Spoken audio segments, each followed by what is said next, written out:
nearly a week and doesn't remember much of what happened on the day of the race. Doctors say he had a close call. He was a breath, it was a life's breath away. I mean, it's a scary thought. But again, thanks to the tremendous effort of those that were on scene, we're able to start CPR very quickly, stabilize him, and get him to UCLA. Officials say it's a lesson we can all learn from. This serves as a great reminder to the public about the importance of bystander CPR and the access to automatic external defibrillators that can be found in many public places throughout the city. Jode was only 6 miles away from the finish line. He may not have been able to finish the race, but he was awarded a 2014 finisher medal and recognized as a champ. I'm Rasha Goel for LA This Week. Medical experts also advise getting a full checkup and informing your doctor prior to taking part in physically demanding activities like a marathon. Several communities are getting their sidewalks repaired as council members dig into their district funds near the end of the fiscal year. Gil Reyes takes us to Northeast Los Angeles, where some senior citizens are taking safer strolls around the neighborhood. We've been friends for many, many years. Dolores Fenton and her friends walk and breathe a little easier these days on the way to their neighborhood hangout, the Highland Park Senior Center. But it was no easy stroll 2 years ago when overgrown tree roots buckled the sidewalk and threatened their safety. All the roots were growing bigger and higher, and the sidewalks were tipping upwards. So you couldn't even walk on the sidewalk. But the risk of tripping and falling appears to be far less now, with trees trimmed, sidewalks repaired, and a fresh batch of concrete about to cover this stretch of Figueroa Street. No matter what part of the city you live in, we all deserve great sidewalks, great streets. It's all part of Highland Park Area Councilman Jose Huizar's $1.5 million plan to renovate streets and sidewalks in Northeast LA. The end goal is to have people feel more comfortable walking down their neighborhood. Plans also include 400 more trash cans on sidewalks to help keep neighborhoods clean. To help keep the air clean, city crews are getting down and dirty to get the job done while using clean fuel vehicles. Right now, sanitation and the city of Los Angeles has the largest clean fuel vehicles in the country. And where trees are needed, the group Northeast Trees will be planting them. 200 more are planned for the area. Local youth will be hired to help in hopes of making that leisurely stroll to the senior center's art class even more pleasant. Our seniors are very happy here. Part of that money will also go towards adding more movable surveillance cameras in the area to crack down on illegal dumping. Where exactly those cameras will be placed will remain a secret, part of the strategy of keeping culprits off guard and crime low in this area. In Highland Park, Gil Reyes for LA This Week. And on top of that, Council District 14 is due for even more street improvements through Mayor Garcetti's Great Streets initiative. Expect that program to renovate Cesar Chavez Boulevard. And in Pacoima, students are also grateful for new sidewalk repairs, making their walk to school a whole lot safer. Yana Kay has more. Walking to school on a sidewalk may not seem like a big deal, but for these McClay Middle School students in Pacoima, it makes all the difference in the world. I'm really appreciative that we could actually finally have a safe way to go to school. Major sidewalk improvements were completed on Borden Avenue between Pierce and Tarabella Street, all thanks to a joint effort between the City of LA Department of Public Works, the LA Unified School District, and the state's Safe Route to School program, all working together to make sure that we leverage every single dollar to its maximum so that we get the most bang for our buck, and more importantly, we get safe routes to schools. Before the improvements, a blanket of mud from the hillside ran all the way down to the pavement, and to avoid it, kids had to walk on the busy street or on dirt paths. I used to come here every day, so I really saw it a lot, and I saw how dangerous it was just walking past here. But then when they fixed it, it was really pretty, and I was able to walk here without scared of falling or hurting myself. Now, the project took about 8 months to complete, and it included the building of the 7-foot-high retaining wall, along with about 700 square feet of sidewalk, including a curb and a gutter. Because we want all of these beautiful children here to get to school every day, on time, safe. 100% attendance, 100% graduation, that's our goal. Students helped cut the red ribbon, a sign that their route to school is now safe and sound. I'm Yana Kay for LA This Week. LADWP opens on Saturdays for a few more weeks to help with billing disputes. LAX celebrates the one-year anniversary of its PUP program, and city leaders commemorate the Armenian genocide. These stories and more in City Beat. The LA Department of Water and Power is keeping 4 regional customer service centers open every Saturday from 9 a.m. to 3 p.m. until May 17th. The extra hours are to help resolve customer issues resulting from a new billing system. What we've seen mostly are the delayed bills where these normal billing hasn't been issued regularly for our bi-monthly or monthly customers. So when we get the bill out, it's a little larger than they're used to because it's covering more time. $3,000.92. Come on. This is great because I don't have time in the week. The 4 customer centers that are open Saturdays to resolve billing issues are Crenshaw, Van Nuys, Watts, and West LA. LAX is celebrating the one-year anniversary of its PUP program, which stands for Pets Unstressing Passengers. It's a program in which therapy dogs and their handlers greet passengers and help to reduce travel anxiety. LAX officials say on the day after the shooting at LAX last November, Finn, the therapy dog, and his owner Brian visited with waiting passengers and helped to lift the tense mood. The Board of Airport Commissioners recognized the program during its recent meeting, honoring the program's 30 PUP volunteer and pet teams. Councilmember Paul Krikorian, who is of Armenian descent, led the LA City Council in commemorating the 99th anniversary of the beginning of the Armenian genocide at the hands of the Turkish government. Their death opened the door to atrocities that would continue to occur throughout the remainder of the 20th century and sadly continue to occur in parts of the world even as we stand and speak here today.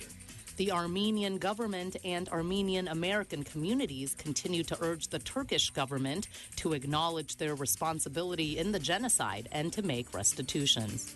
Every so often, the Los Angeles Fire Department takes the opportunity after a house fire to remind residents to make sure they install and test out their smoke alarms. A recent fire in the city's West Adams neighborhood sent a man to the hospital in critical condition. We have a program for our school children. We have a program where firefighters come out after an unfortunate fire to pass out smoke alarms to the community to make sure that they have working smoke alarms. If they have them, the firefighters will check them for them, make sure they work.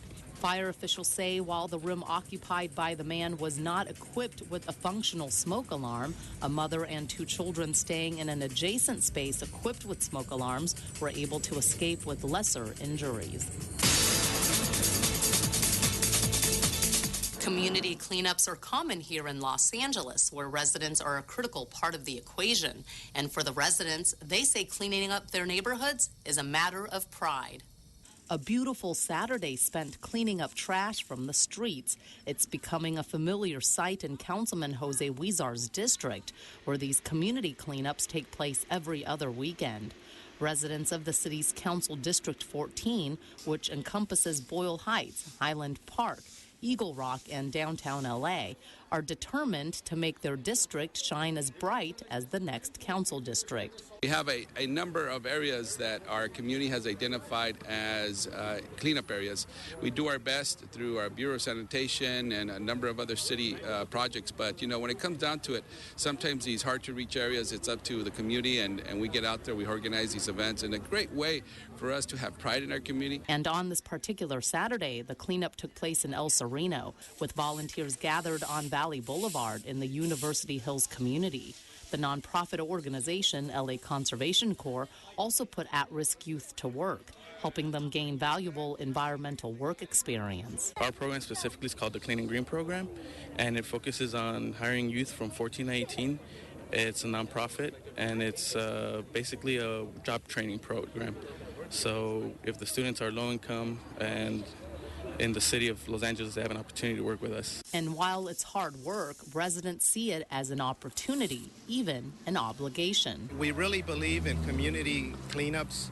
We believe that it's up to us as community members to pick up the slack where the city isn't able to. At the end of the day, people want to do this. People are interested. People come out in droves because they just need that opportunity or that platform to get involved and help out in their community. To find out about the next community cleanup and other community events in Council District 14, go to josehuizar.com to sign up for the e-newsletter specific to your community. In this week's list of things to do, Union Station celebrates a big milestone, a bike ride to appreciate the city's murals, and a Griffith Park hike. Historic Union Station has been serving Los Angeles County for 75 years. And on Saturday, May 3rd, the public is invited to join Metro to commemorate this iconic station's 75th birthday. The celebration also falls on National Train Day, so get ready to celebrate all things rail, taking place from 10 a.m. to 4 p.m. A ceremony to rededicate the station will be held in the historic ticket concourse area. You'll also get to see one-of-a-kind rail cars, learn how trains work, and tour the Amtrak exhibit train. There will also be kid-friendly activities, including model trains on display and dance and music performances. Union Station is located at 800 North Alameda Street downtown. For details on the celebration, go to metro.net. And as part of Union Station's 75th anniversary, Metro is also sponsoring the Street Mural Ride led by Cycle. Cycle, which stands for Cyclists Inciting Change Through Live Exchange, in partnership with the Mural Conservancy of Los Angeles, will lead a community bicycle ride starting and ending at Union Station. The ride will be approximately 6 miles and will loop through neighboring artist communities surrounding Union Station. The ride will make stops at the Downtown Arts District and El Pueblo de Los Angeles. Meet at Union Station at 11 a.m. with the ride departing from the intersection of Alameda and Cesar Chavez at 11:30 a.m. and returning by 1:30 p.m. Tickets are free, but you must RSVP. Go to Cycle, that's CICLE.org. And on Sunday, May 4th, Griffith Park Ranger Ernie Ibarra will be leading another hike. This one, a 2.5-mile intermediate level hike to Trails Cafe. You're also welcome to pack your own meal. After breakfast, you'll take the same path back. The hike will depart at 8 a.m. Meet at the Griffith Park Observatory parking lot near the restrooms. The Griffith Observatory is located at 2800 East Observatory Road. As usual, be sure to dress accordingly and bring water and snacks. Dogs are welcome, but they must remain on leashes at all times. For more information, email the ranger at ernie.ibarra@lacity.org. And that's a look at some upcoming things to do. City leaders continue to make good on their promise to build more parks, and Patton Street Pocket Park is one of the newest, where residents themselves are helping to design some of the artwork. Anna Marcos reports. Day of music, fresh air, and art, as this community near Echo Park celebrates the groundbreaking of the new Patton Street Pocket Park. It's a pretty big deal, you know, with my son Aiden, 6 years old, 7 years old. It's nice to have the park really close to our home. Every little place and space and place that we can find, we're going to capture it and we're going to turn it into a park. This marks the 23rd Pocket Park the city breaks ground on as part of its 50 Parks initiative, an effort to make urban areas more park-rich. But for a tiny plot of land, Patton Street Park will pack a punch. Meandering paths will lead to a sailboat play area, community garden, plaza, a swing and sand area, pockets with fitness equipment, and places to play, sit, climb, or even do yoga. Best of all, the benches will have mosaics that community members themselves are designing. We're doing a mosaic workshop. We're designing and fabricating the benches, which are going to go along the perimeter of the pathways in the park. Patton Street Park will be close to a community center and swimming pool. What a wonderful way to be able to live in the community and walk to different parks for all ages. It seems some can't wait for their new park. They're helping to lay in some of the groundwork already. I'm Anna Marcos for LA This Week. That's going to do it for this edition. Thanks for joining us. I'm Ellen Chang. A reminder that you could catch us online at lacityview.org. You can also follow and like us on Facebook. We'll see you back here next week for more of LA This Week.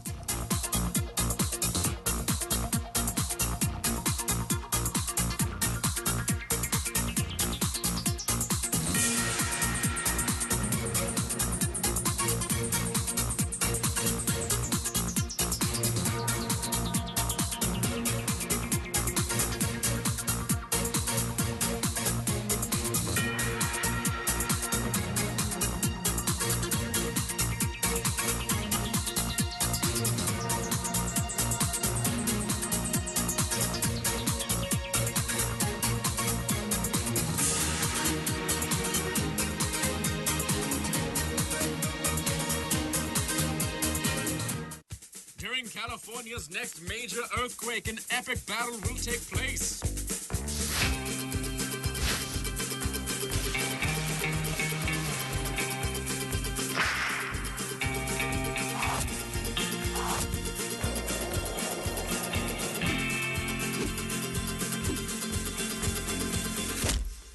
Don't fight a brick. The brick will win. DareToPrepare.org.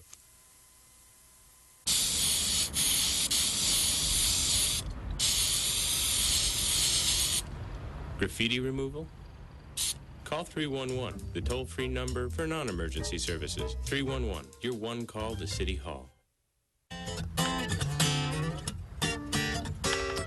G'day, Troy McCubbin from North Hollywood. You're watching LA City View, Channel 35, our city, our channel.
Good morning.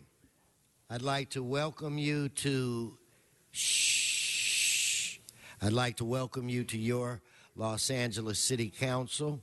This council meets every Tuesday, Wednesday, and Friday at 10 a.m. All are welcome.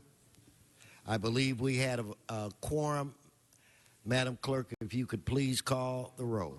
Blumenfield, Bonin, Buscaino, Cedillo, Englander, Fuentes, Huizar, Carez, Krikorian, Labange, Martinez, O'Farrell, Parks, Price, Wesson.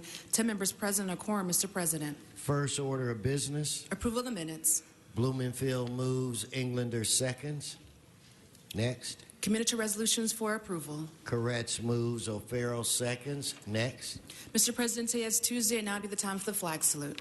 So if I could ask everyone to rise, and we'll be led today in our flag salute by Mr. Parks. Thank you. I'd ask everybody to rise, face the flag, place their hand over their heart. Ready, begin. I pledge allegiance to the flag of the United States of America and to the republic for which it stands, one nation, under God, indivisible, with liberty and justice for all.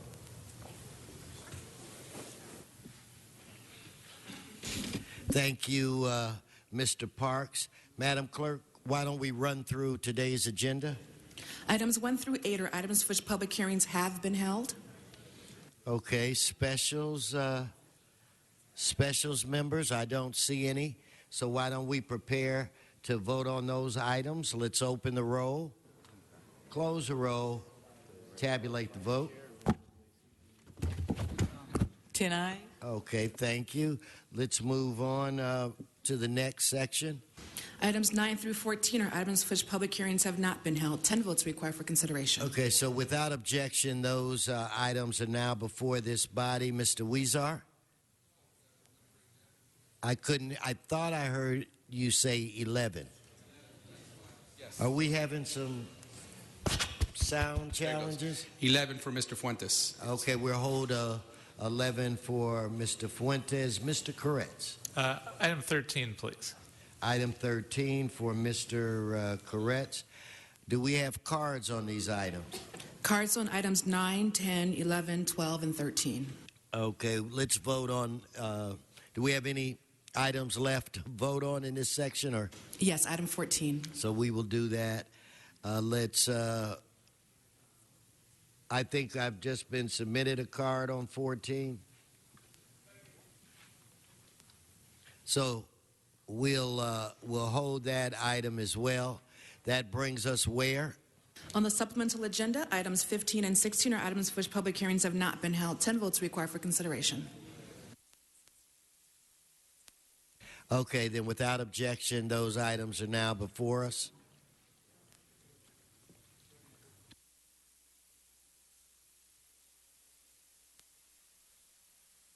There's a card on item 16. Okay, let's take up 15 then. Let's open the roll, close the roll, tabulate the vote. 10 ayes. Okay, again, that brings us where? Mr. President, that brings council to presentations or items called special.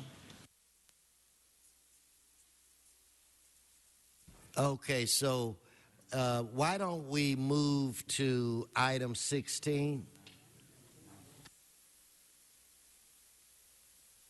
No, we'll move to item 9, and that's been called special by Mr. Sachs, Mr. Walsh, and Sean Murphy. If you could come forward.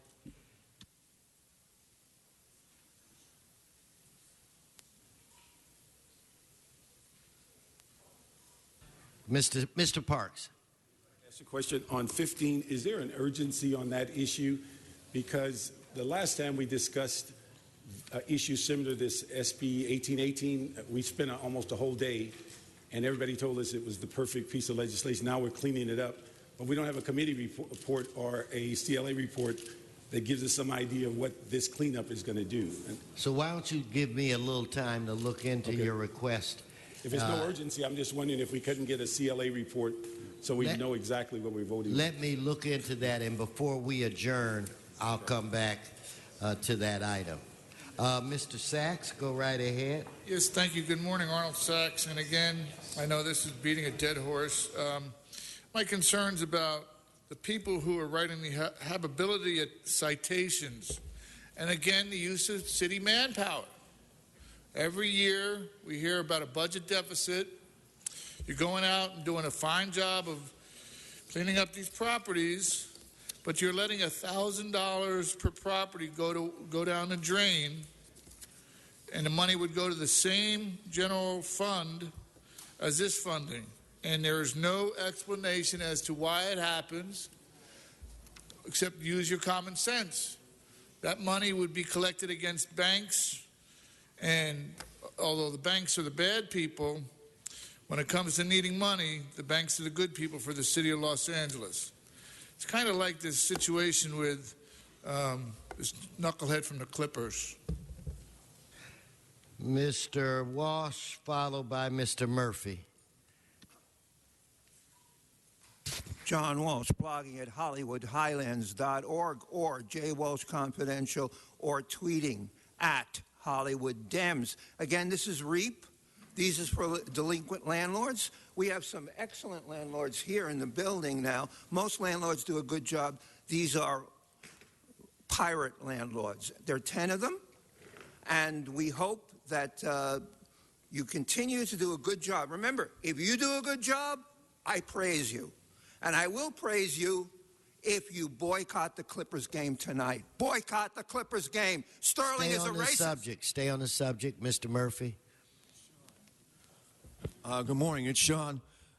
The landlords are good. Just wish they stopped raising the rents. Thank you. Let's, members, prepare to vote on this item. Let's open the roll. Close the roll. Tabulate the vote. 10 ayes. Mr. Walsh, we're going to move to item 10, which was held special by you.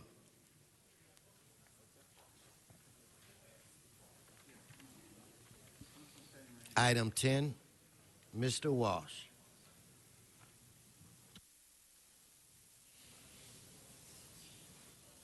Followed by Mr. Herman.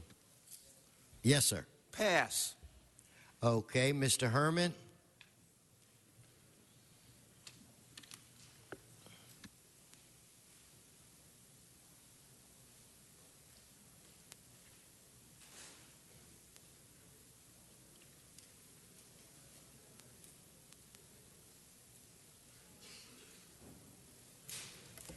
Take just 1 minute. Relative to the infrastructure financing for community facilities in District Number 8. Recommendations for Council's action with respect to the community and facilities. These reports have no depth or impact as a result of the recommendations contained in this report. So, however, if we cannot get Sterling to comply to our demands, what good are the Clippers? Okay, let's prepare to vote on this item. Let's open the roll. Close the roll. Tabulate the vote. 10 ayes.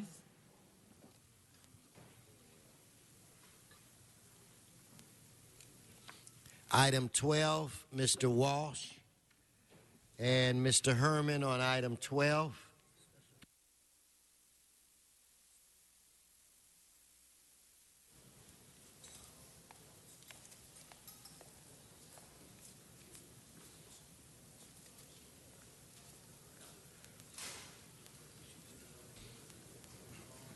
Mr. Walsh. John Walsh, blogging at HollywoodHighlands.org or at J. Walsh Confidential, or tweeting at Hollywood Dems. This is important. This is a 20-year lease for property, and this will be used for people who to service homeless individuals with mental illnesses. And I'm sorry that Dollhouse Dude isn't here because he's an expert on that. And but this is exactly what we want. Again, you're doing a good job, and we hope to see you out there protesting at tonight at the Clippers game, outside, not inside with your free tickets. Subject. Okay, Mr. Herman.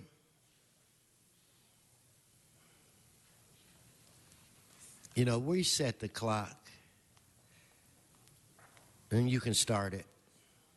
Mr. Weezer and Mr. Bloomfield, relative to the 20-year lease at a city-owned property located at 527 Crocker Street for Los Angeles, California, 90013 zip code. The issue is this, as Batman will point out, is we gotta have institutions to stabilize the health of those who need a home, those with mental health issues. Over and over we've spoke about this subject on mental health, but yet what little result from the city of Los Angeles. So let's not become discriminatory to people with mental health. Mr. Alarcon's son had an issue with mental health. And how many more in your families, in your home, have the same issues of finding a location to put their head on the pillow? So Batman reaches out to you, Los Angeles. We must help those who are ill, physically, mentally, and challenged. Thank you. 1 minute. All righty, then. Let's prepare.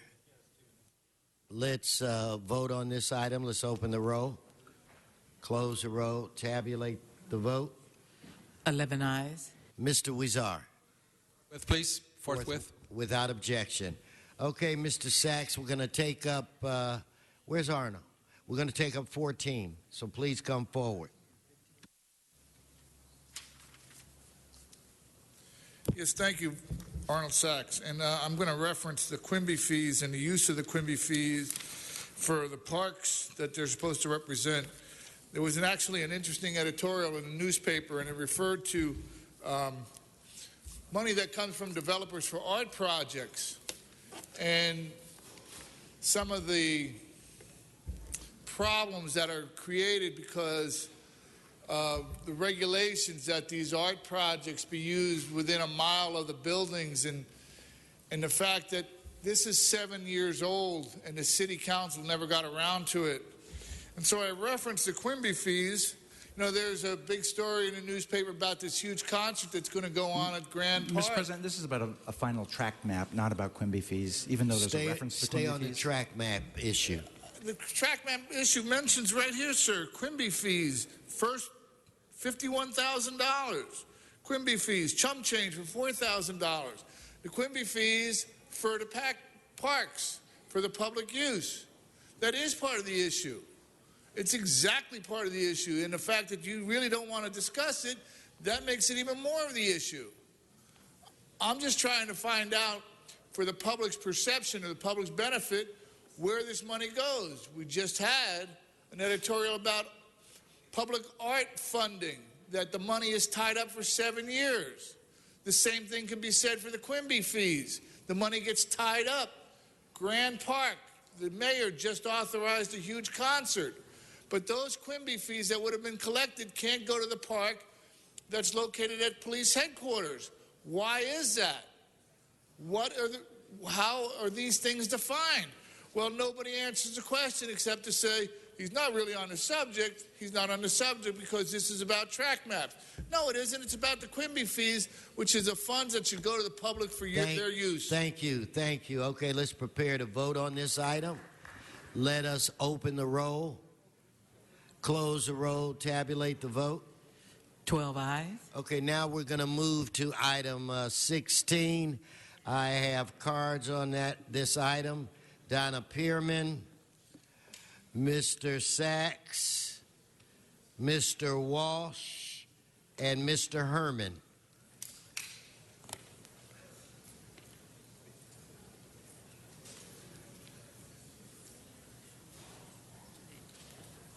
This is Donna. I hope that this person, Sharon Elm Tusso, does a good job And I hope that she realizes that there's people in Van Nuys that want to have the video conferencing open. So speak to the City Council about this. We need to have it reopened. Thank you. Next, Mr. Sachs, followed by Mr. Walsh, followed by Mr. Herman. Yes, Mr. Sachs. Yes, thank you again, Arnold Sachs. So her position is as chief legislative analyst. Is that the position Hold on, Mr. Sachs. Hold this down. Shh. Let's have a little quiet. Mr. Sachs. Is that the position, thank you, sir, is that the position she takes to analyze legislation that the City Council would move to introduce to state legislation, or to analyze state legislation as it affects City Council and its actions? Because we have, what, seven ex-state legislators sitting here in City Council? So it behooves you to understand how much the City Council is becoming just like the state legislation, and the bottlenecks and the problems that often arise out of there. It's very difficult to award this position. Mr. Walsh, followed by Mr. Herman. Mr. Herman, you may want to begin making your way down here. Mr. Walsh. John Walsh, blogging at HollywoodHighlands.org. The present CLA is leaving because of health reasons abruptly. This is the second most important legislative appointment.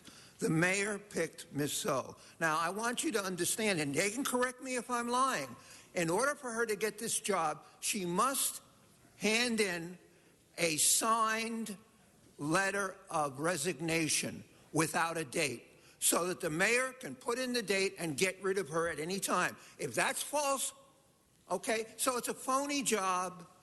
Ms. So, incidentally, I do actually applaud Ms. So, because unlike one of her predecessors, she's not involved in kiddie porn. One person got up here and was appointed by you. That gentleman is now in prison for kiddie porn. Ms. So is so-so. Vote for her, and she will do nothing. HollywoodHighlands.org. And Mr. Walsh, just for your information, the mayor has absolutely nothing to do with this appointment. This appointment is made by the council. I want to start off with, want to close out with Mr. Herman on public comment. And your appointment, we hope you uphold for the city the integrity, ethics, and a strong course to examine what the public interest really is about. What's our need? Will you comply with the basic requirements not to exclude or segregate any Angelino, any American when it comes to your appointee? So, Sharon, good luck with Los Angeles. It has a lot of issues. As you heard about Mr. Sterling's issue this morning, hopefully you will have the best integrity to step over and beyond that, so that the influence of negativity does not allow the city to continue to squander down like rotor-rooter in a drain. Thank you. Okay. Ms. Martinez. Thank you very much, Mr. President. Colleagues, I rise today to ask for your support for the nomination of Sharon So as our next Chief Legislative Analyst. Sharon has been the executive officer in the Office of the Chief Legislative Analyst and Jerry's right hand for the last 9 years since 2005. Even though I've only been here for 9 months, she has been very knowledgeable and helpful to me and my staff, and needed her assistance quite often as I'm getting to know my way around City Hall. She is recognized as one of the most foremost experts on the city budget, and she has been through this, and she has seen some of the worst and best city budgets in the last couple of years. She's been involved in every city budget process since 1987. In my conversations with some of you, I can tell that there's a great deal of respect around the horseshoe for her knowledge and her expertise on city issues. Besides being incredibly qualified for the job, it is my understanding that she'd be the first female to hold this position as well. She was raised in Los Angeles, receiving her entire education in the city of Los Angeles, and she's a graduate of USC.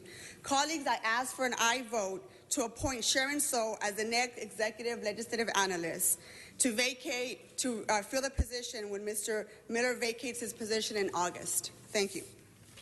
Thank you. Mr. Englander? Yes, I was going to let this slide through, but I figured I would rise for the occasion. I have had the opportunity, the fortune, of working with Sharon for the last 10-plus years that I've been here. And not only is she qualified, as Ms. Martinez just said, but quite frankly, well overqualified. She is spectacular and brilliant and honest and ethical, sharp as a tack. We rely a lot on our CLA's office and the leader in that office as well. They negotiate some of the hardest fought contracts as well as deals for small and local businesses and large developers as well to make sure that we can make the city more business friendly. Their work and her work particularly on the budget in every department is unparalleled. And I enthusiastically ask everybody for their aye vote and stand and rise in great support of Sharon So. Thank you. Mr. Koretz. Well, thank you, Mr. President. I think Neri and Mitch said much of what I wanted to say. I think we couldn't have found a better replacement for Jerry Miller. There's no one more capable and experienced and qualified and very helpful to all of us. She's actually been a critical asset to us, especially in the budget process. And I'm very excited that she's willing to take on this position. We will benefit greatly by her being there. Mr. Bonin. Thank you, Mr. President. I think I have the pleasure of having known Sharon the longest since I joined Councilwoman Galanter back in the mid-'90s and have worked together with her consistently for all that time. When Mr. Wesson told me last week, I guess it was, that Mr. Miller was retiring, my first thought was, is there any way we can twist Sharon's arm and convince her to take this job? Because I know Sharon was looking forward to moving soon into retirement. And Mr. President, I am so glad that you have powers of persuasion that were effective in this case. For those of you who are newer to the Horseshoe, who have not had an opportunity to work very often with Sharon yet, let me tell you my Sharon story. A couple years ago, when I was Chief of Staff to Councilman Rosendahl, there was an issue that I had some questions about. And it was annoying and it was complex. I don't quite remember exactly what it was, but I was emailing back and forth with Sharon consistently over a period of about 72 hours. Only on the third day did I discover that she was actually on vacation in Italy in an entirely different time zone and was as responsive to me as if she were sitting here in this chamber. Sharon, probably more than anyone else outside of this Horseshoe, understands the importance and the significance of this body in city government. With her as our chief advisor, we will be stronger, we will be smarter, and we will be better able to serve the people of Los Angeles. She was the smartest choice for this, she was the natural choice for this, and oh yeah, she's the best choice for this job. Okay, thank you, Mr. Bonin, but I do want to clarify something. I believe that it is Mr. Parks and Mr. LaBonge and myself that know Sharon the longest. You're the 90s. I think we go back to 87, and Mr. Parks probably before that. I want to go quickly to Ms. Martinez because it's my understanding there was someone else that you wanted to introduce. Oh, her husband. So we're going to go right back to Ms. Martinez. Thank you, Mr. President. I just wanted to recognize Sharon's husband, Les. He's standing right behind us. Let's give him a round of applause. Welcome to City Hall. We're going to apologize. We're going to apologize in advance for taking more of her time. Mr. Huizar. Thank you, Mr. President. And this certainly is a no-brainer for a woman with a lot of brains. We've worked with you for a long time, Sharon, and I'm really happy to see that you will now lead this office. And our council offices rely so much on the CLA to give us advice, to give us counsel, and do research that is necessary to make the important decisions we make. And it's great to see someone with your caliber at taking the helm. Sorry to see Jerry go. He did a lot for this city. I want to thank Jerry as well for the wonderful work and contributions he's made to the city. But Sharon, you've come in, and I know we're not going to miss a stride. We're going to keep moving forward. And I've seen you in action in some of the most critical times when in budget and finance we need to have that information. No one else has it. And somehow you are able to give us the history and give us good advice when we critically need it. Thank you so much, Sharon, in your service that you're going to do for the city and continue to do for the city. Thank you. Mr. Price. Thank you, Mr. President. I just, as a newbie, just want to say, really excited about your taking these additional responsibilities, Susan. You've been an asset to our office as we learn to navigate City Hall. You've been a real resource to the city. We're excited about your new responsibilities. Look forward to working with you. Keep up the good work. Mr. Parks. Thank you very much. I just wanted, Sharon, do you get to sit down, or do we have to talk to you while you're standing? Oh, okay. I thank you very much. And Sharon and I go back so far that I was the crossing guard when she used to go to grade school, so we got a chance to know each other from a variety of ways. But the thing I like about Sharon, no matter where she is, even on vacation, she'll answer the phone at 4 o'clock in Italy, and she'll listen to your issues and then tell you politely it's 4 o'clock in Italy. And so we've had a good relationship. She's helped us on so many things, and it's one of those things that we've had such a pleasure that when something is really sticky, it was one of those issues that she would unwind it. The thing, when we used to have money, it was always fun during the budget that Sharon would come back and say, I found $20 million. But those days have gone by the wayside over the last couple of years. But I appreciate it and certainly look forward to working with you continually. And I think it's such a great issue that we didn't go through 12 hours like we did to select Jerry Miller, that marathon that we had, that it took people a while to figure out that he was the best qualified. I'm glad that today's decision shows that it's a single source. And so I appreciate you staying on. I know there's only one thing you're going to ask for in your contract or whatever, is you got to have days off for the SC games. I know that. Somewhere in there's going to be that. So thank you. Mr. Fuentes. Thank you, Mr. President, and thank you, Sharon, for your willingness to take on the job. You know, Mr. Parks alluded to the process that the council went to before, and then Council President Padilla, I think, worked very closely with the council to try to understand sort of what the needs and desires of the council would be. And I would defend that process as the architect back then and chief of staff to the council president, because it was a really important exercise for all of us to understand what it is that we want out of the CLA. And as Mr. Parks alluded to, what we found out was that we have a very strong system in place here in the building, a very strong team that is unified not just behind its leadership, but behind one another. And so it's a long way to say that I want to thank you for your service thus far, and certainly Mr. Miller, because everybody in the CLA staff has done a tremendous job as stewards for the city of Los Angeles. And it's sad to see Mr. Miller go, but so exciting to see you stay. And despite the SC clause in your contract there, we're very excited about what you've done for the city of Los Angeles and what you continue to do. And I think it's only so fitting that we are doing it today as the budget tables are laid out in front of you. I don't know if it was done by design, Mr. President, but everybody knows that you are the royalty of the budget in this process, with all due respect to the budget chair and the committee.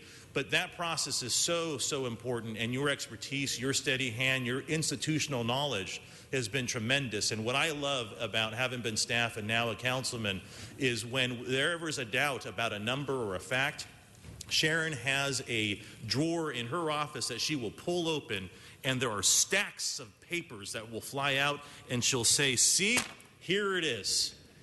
That backup, the ability to sort of help us make sure that we're just and verified in all of that we do is so important and a real testament to your capability. I'm very excited for Los Angeles, and thank you for your continued stewardship. Thank you, Sharon. Thank you. Mr. O'Farrell. Thank you, Mr. President. I have one question. Who's Jerry Miller? Just kidding. Just kidding. Jerry, I have... that one fell flat. I've had so much assistance from Jerry and Sharon in the 10 months that I've been here that this is the biggest no-brainer there ever was. And I just got to say that not only myself, but my staff absolutely love working with you. And there's some pretty tough customers sometimes, so that says a lot. But the way you help us is... I can't imagine anyone else doing it. Let me just put it that way. So it's well earned. I hope you enjoy yourself because we sure enjoy working with you. And it's all been said, and I second everything that's been said by my colleagues. And Jerry, we love you too, by the way. Thank you. Mr. Bloomingfield. Thank you. As Mr. O'Farrell said, everything's been said, but not everyone's said it yet. So I'm the last one to speak, so I thought I at least should add my voice to the chorus. Even though you and I are just getting to know each other, as I didn't come from the city family before getting elected, we have a new relationship, but I've been very impressed with you so far, working the information that you've had, that you've been able to put forward, the calm, collected, cool demeanor which you're able to deal with very complex issues is not only impressive, but it's really what we need to make this institution the great institution that it needs to be. And your commitment to the city of Los Angeles and to this council just exudes from you when you talk to you, and it's so clear, and it makes me confident that you're the right person for this job. And so I'm pleased to join the chorus in support of you, and look forward to working with you for many years on all sorts of good issues for the city. So, and thank you for being willing to be part of this. Mr. Koretz, you're on a roll. I just wanted to ask that in her contract we actually only give her days off for UCLA games.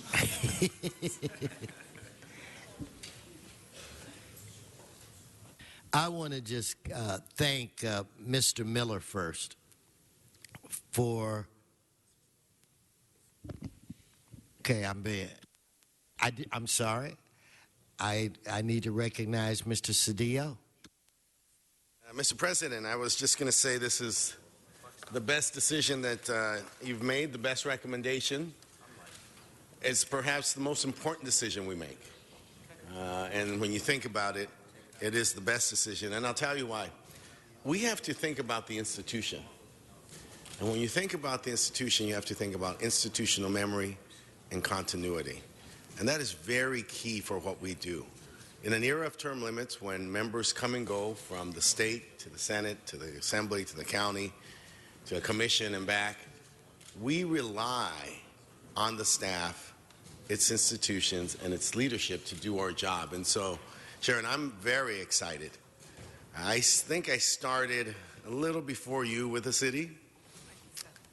I'm happy to be back. And I'm happy to be back to see you and others that I worked for when I was here with Richard Alarcon in the beginning of his career. But I'm happy to see you, not just because you're pleasant and competent and skilled, you are all that, but in addition because you bring the history of this institution forward. You know its history. We've heard the discussions about the past budget battles and the discussions about all the challenges with respect to getting the right data. You have that, and you have that for us. We depend on that for today and for our efforts to go forward. And so, Mr. President, I applaud you for making this choice. It's a wise choice.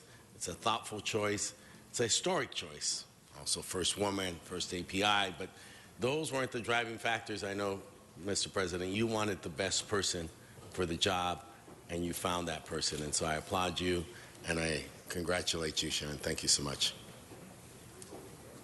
Thank you, Mr. Cedillo. And I do just want to briefly say this before I call on the vote. I do think that it's appropriate that we thank Mr. Miller for all of the work that he's done for us. Tireless worker, and he's always put the council first. So if we could give Jerry counsel, let's give Jerry.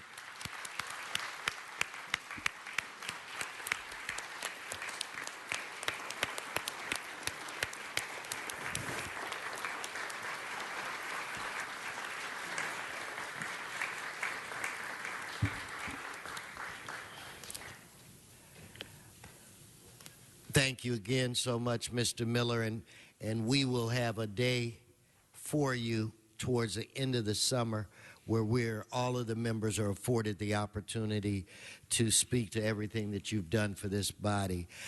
Members, you have to know that Ms. Martinez was a 50-50 partner in helping me recommend to you that Ms. Sow was a person that we should select. So I want to thank Nuri for recognizing the importance of breaking down barriers too in this case, and thank you for your support and being the one of the joint authors on this motion.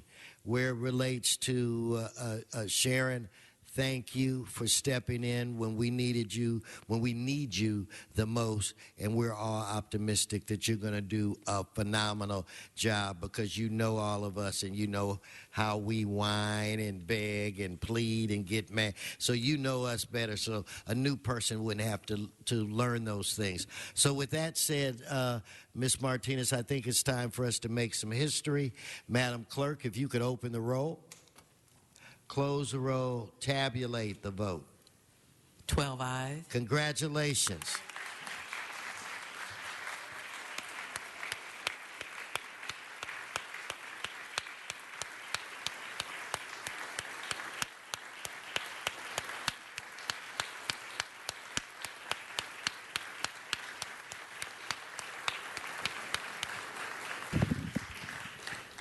Forthwith on that. Mr. Parks. Like on number 15 you were holding, we got the report, so I think it's been resolved, and the CLA had made the report and distributed this morning. So okay. We didn't, we already had moved, so we don't have to take any other action, but thank you. Okay. The other thing is, we just distributed special one, and I was wondering if we could hear that out of order. Because we have some people that are... I'm going to get... I understand that, and I'll get to that next. But Mr. Koretz, Mr. Parks has a presentation and it's been waiting. Or would you allow us to take this special... Or what do you want to do? We can take yours up now, Mr. Koretz. There may be some discussion. We have the Consul General here. If you're ready to go, then we will defer to you, and then we will deal with the special that Mr. Parks has requested. So the floor belongs to Mr. Koretz.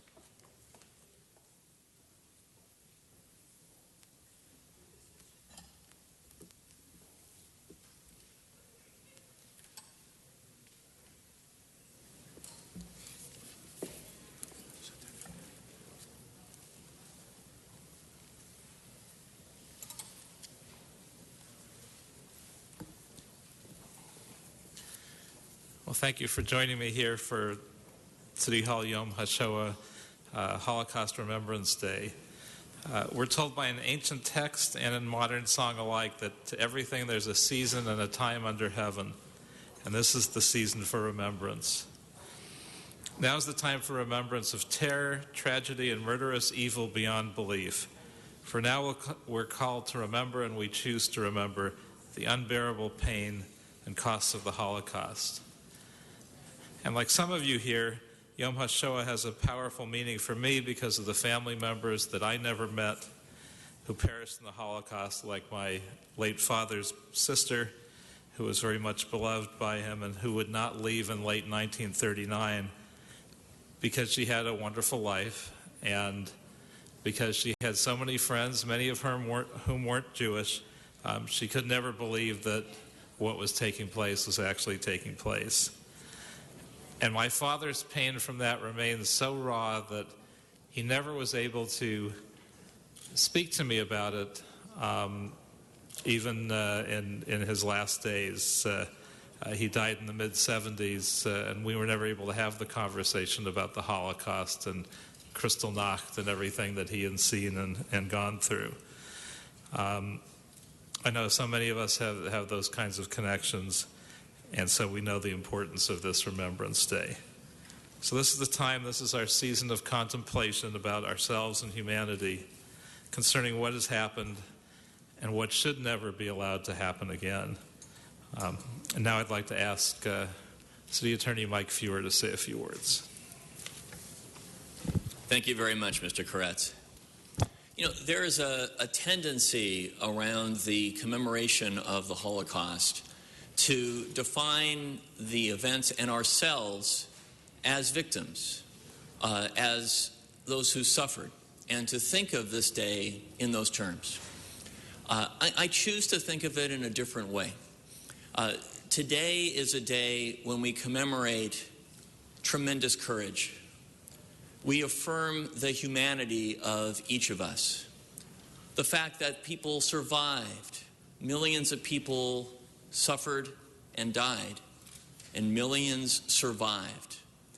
And at the end of the day, created generation after generation of great leaders and humanitarians and doctors and philanthropists and educators and people of whom all of us in our society can be very proud. Today is a commemoration of horrific atrocities. It's a reminder, though, of the best of who we can be. There are still survivors who live in our community. The number of survivors continues to dwindle with the years, but there are still survivors among us. And every day, they remind us of the possibilities that each of us has to change the world, to rise above the most horrific tragedies, and to do better. And so for me today, this is a moment when we validate who we can be. In the face of the worst, there can be the best and the brightest light. Thank you. Thank you, Mike. Now I'd like to ask our City Controller, Ron Galperin, to say a few words.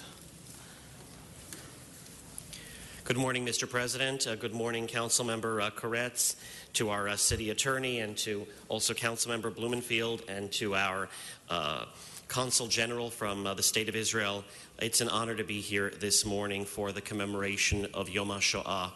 We call this Holocaust Remembrance Day, and it's actually a great deal more even, because when this came into being in 1953, and it was created by then Prime Minister David Ben-Gurion of Israel, was actually called Yom HaShoah, Yom HaZikaron LaShoah, and Gvura.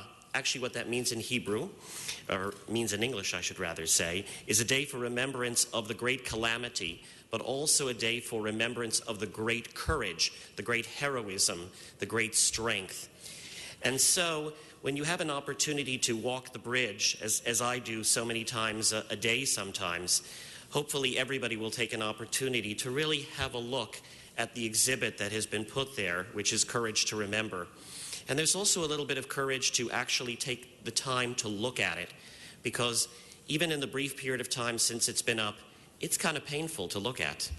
It's difficult. It's not easy. It's not your usual passageway from one end of the corridor to the other.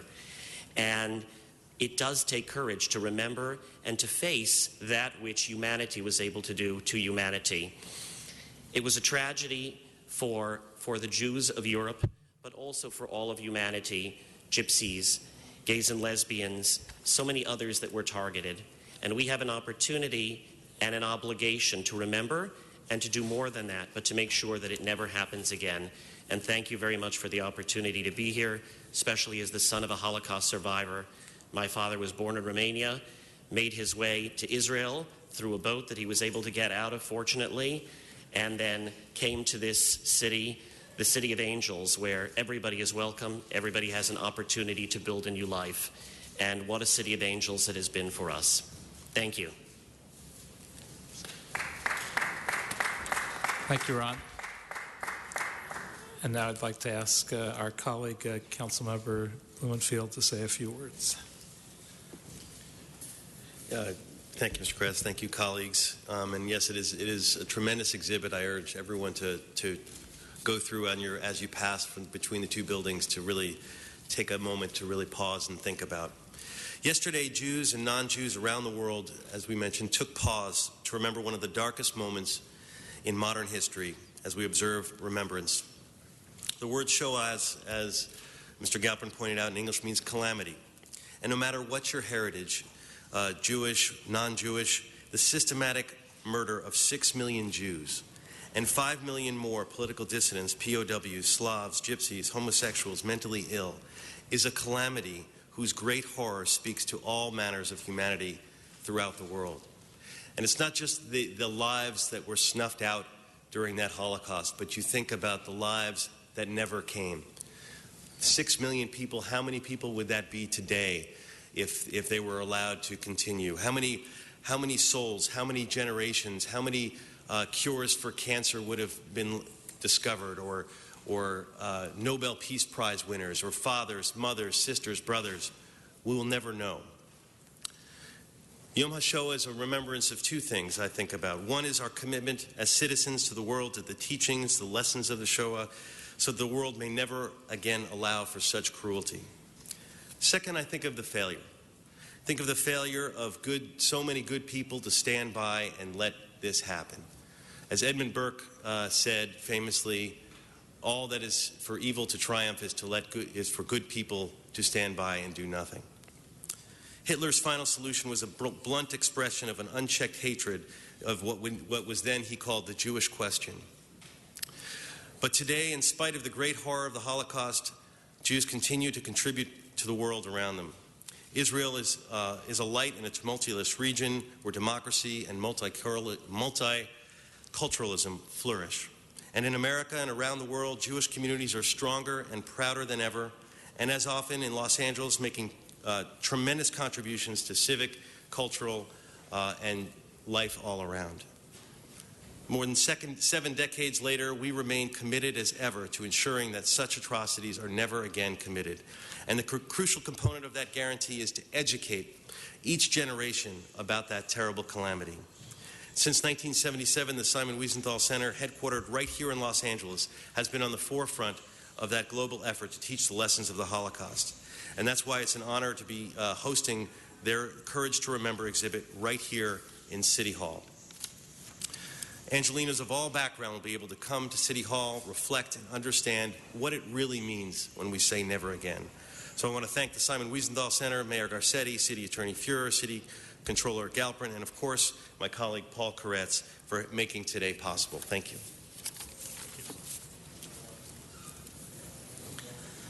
Thank you, Bob. And now I would like to ask our esteemed Consul General, David Siegel, Consul General of Israel, to You know speak. what, Mr. Koretz, would you like to have Mr. Englander speak first and then the Consul General? I would love that. Mr. Englander. I don't know about before the Consul General, so that's quite an honor. In hearing this and my experience, I wanted to share the story that I had a personal experience with recently of my daughter when she was bat mitzvahed. And she took on a project called Remember Me.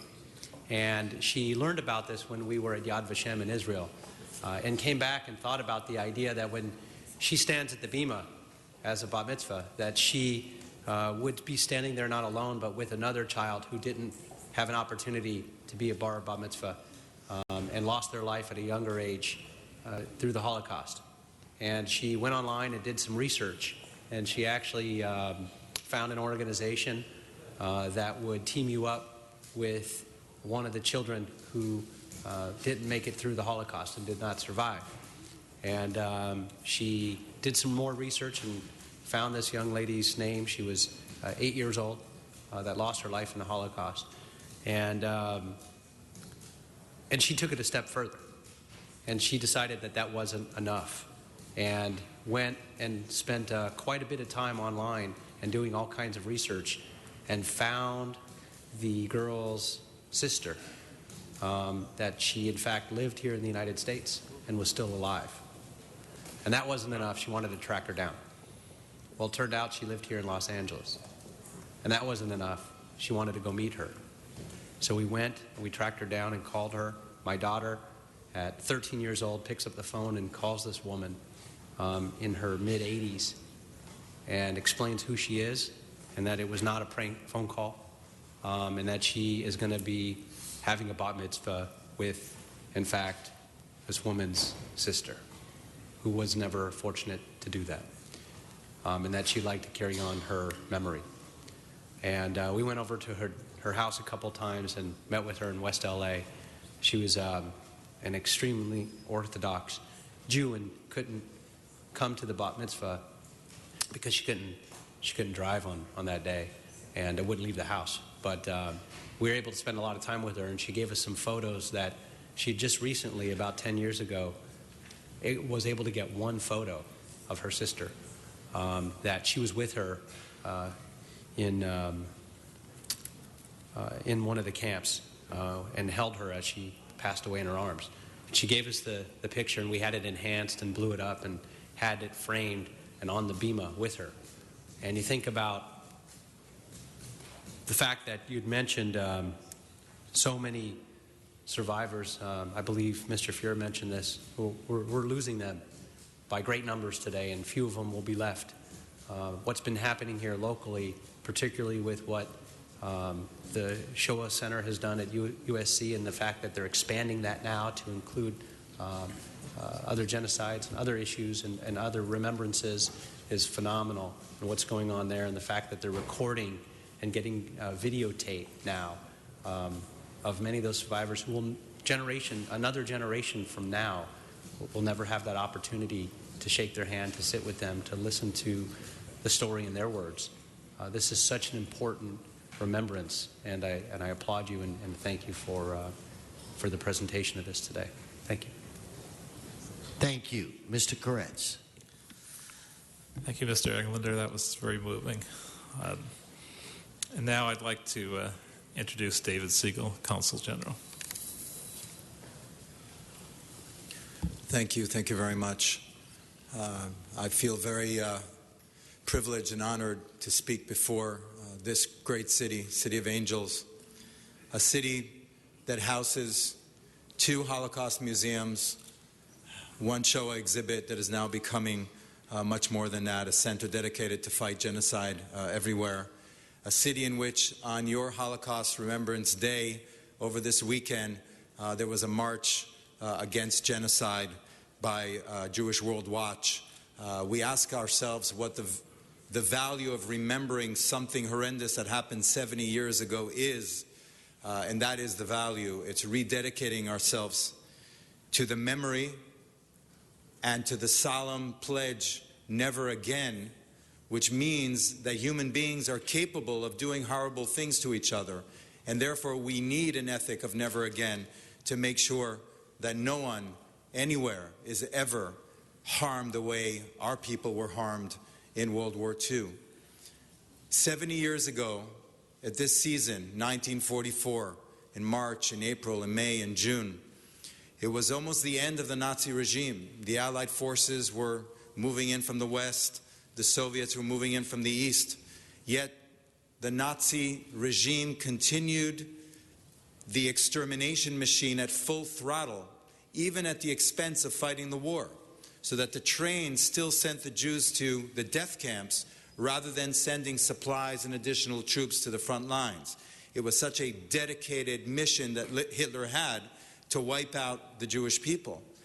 At this season 70 years ago, the Jews of Hungary, 750,000, were affected suddenly when the Germans occupied Hungary in that spring of 1944. In a span of 10 weeks, 500,000 people were concentrated, taken by trains to Auschwitz. It shows you the power of the evil that humans can do to each other. which is why, to me, as a representative of the State of Israel in this city, I am so proud of the work that is done on dedication and memory in this city.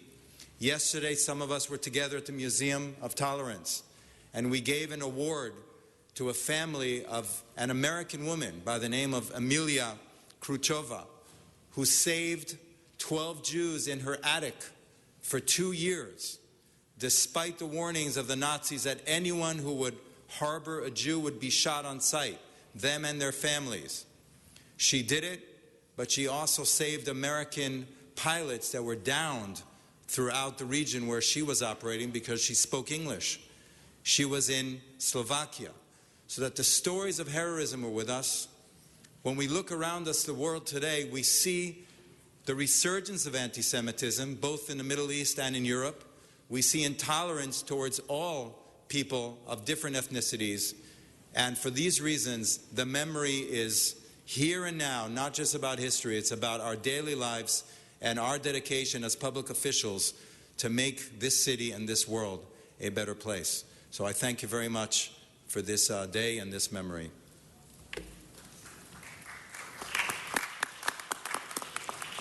Thank you, David. And I would point out, as Mike said earlier, that this is not just a day of remembrance of the terror, but it's also a day of remembrance of courage. And there are many dates that could have been selected. Kristallnacht, which is one of the first notable, terrifying steps in this process. Many other notable, terrible days, but it is commemorated in April at the time of the Warsaw Ghetto Uprising, the greatest story of courage during that occurrence. And so we remember the courage as well. We had an event last night where we opened up the gallery, and at that event we had a Holocaust survivor, Mike Popik, who was hoping to come today as well, but none of these folks are youngsters and not always in the greatest health, so he wasn't able to be here today. And I won't tell his whole story. I'll just note that he parted with his family at different stages along the way. When he emerged and survived one of the concentration camps, he found that none of his family were alive. All 39 members of his family had perished, and he was a 14-year-old orphan. He went to Israel. He fought in the army. He was supposed to be 18, but they had people lie for him, and he lived there and then came to this country a number of years later. In his place, I'll take the opportunity to tell one unusual story. My father decided in 1972, I believe was the Olympics in Germany, to go back to Germany. I'm not entirely sure what possessed him. I thought that would be too painful a memory, but he went back, and while he was there, he stopped at a building that he thought might still be there and was of significance, because he was very involved in German soccer. In fact, 1914 to 1920, my grandfather was president of the main German soccer league. He died pretty young. My father was 13. But he grew up to also be involved in soccer and was the youngest professional soccer referee. And so he went back to the building where his league was housed. And as it turned out, there was a meeting of all the old players and coaches and everyone involved and referees of that league.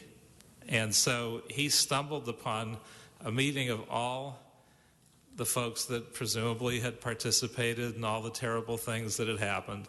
And so he didn't know what the response would be, but he entered that room, and everybody looked like they'd seen a ghost. Of course, they were shocked because they all thought he was dead. Then the shock turned into joy, and everybody was shouting and patting him on the back, and they wound up carrying him around on their shoulders and shouting joyfully about his still being alive. it's one of those things. I don't know what to say about it, and I don't know what to think. They obviously bore him no ill will. They showed him a lot of love, and then it just makes you have one more reason to think, how did this all happen? So, in closing, I would personally invite you all to visit the City Hall Bridge Gallery and experience the Courage to Remember exhibit. It's quite remarkable. It has materials that would take and fill several Holocaust museums, all put together in an unusually coherent and very moving way. It was created by the Simon Wiesenthal Center, and it's very rarely shown in this country, in this city, I should say. It has been viewed in dozens of countries across 6 continents, actually usually not in the United States as well.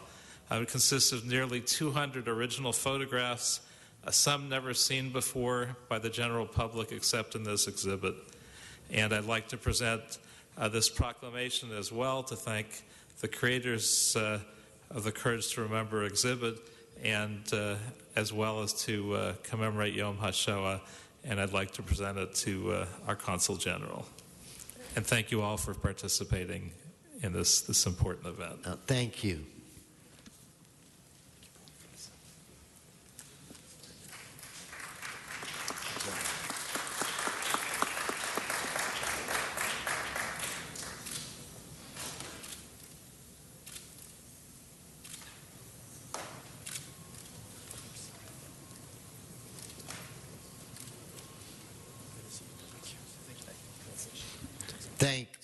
Thanks to all of you again.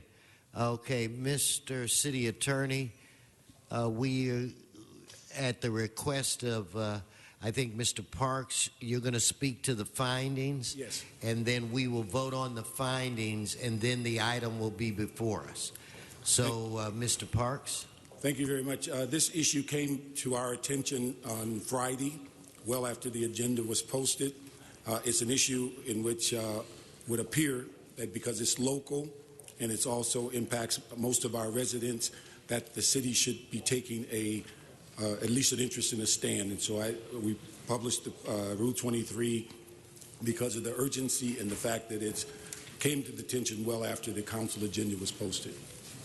Okay, so the first vote would be on the findings, correct? Yes. So let's open the roll, close the roll, tabulate the vote. 12 ayes. So now that item, Mr. Parks, is before this body. Thank you very much. I would just like to, and I think the motion, and want to thank the 8th District staff and AVOC for putting this together and working all weekend.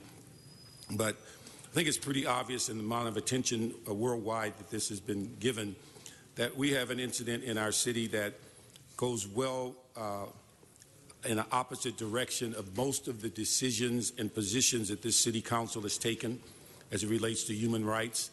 We have extended ourselves to be looking at human rights issues even in other countries, as we saw the presentation today.